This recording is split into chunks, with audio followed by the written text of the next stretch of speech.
ธุเด้อมื้อนี้แม่แก้วพามาเอาบุญอยู่แถวบ้านโพนปะเปาเนาะลูกสาวแม่ที่สมพรเพิ่นขึ้นเรือนใหม่ปีที่3เพิ่นก็เลยว่าเฮ็ด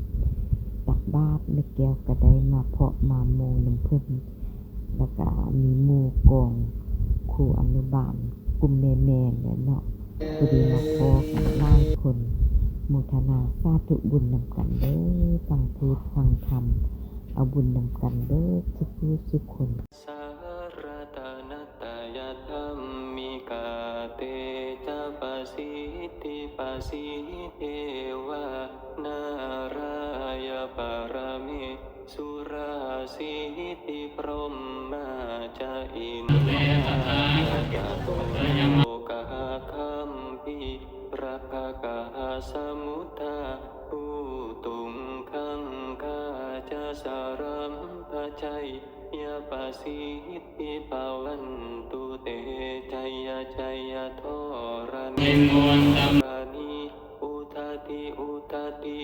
นาทินาทิชัยชัยขกลละตนละนิสัยนิไรไสเสนเมรุราชพลโนราจีชัยชัยคัมพีประสมพีนาเคนธนาคีสัตยภูตากาลีชัยชัยตุนนิมิตาโรจีชัยชัยสิงกีสุตาธานามุขจาชัยชัยวรุณนามุขสาตราชัยชัยจัมปาอินาคกุลคันโทชัยชัยกัจจคนนาตุรงสุกรภูจงสีหาปิยคาทิปาชัยชัยวรุณนามุขายาตราชิตากิตาเสนารีปุณสุธิโนรานีชัยชัยสุขาทีชัยชัยโทรานีตาเลสัทธาสุชัยชัยชัยโท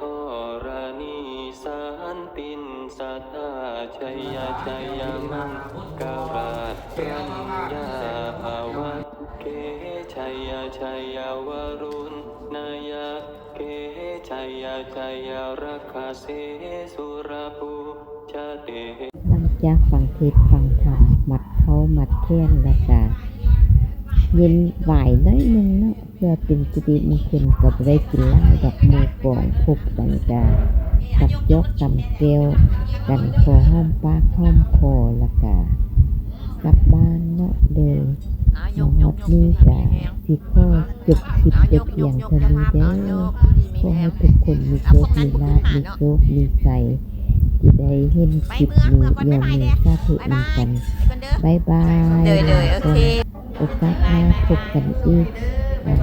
คลิปนี้จะขอจบแต่เพียงเท่านี้เด้อขอให้ได้บุญได้กุศลกันเด้อทุกคนสาธุ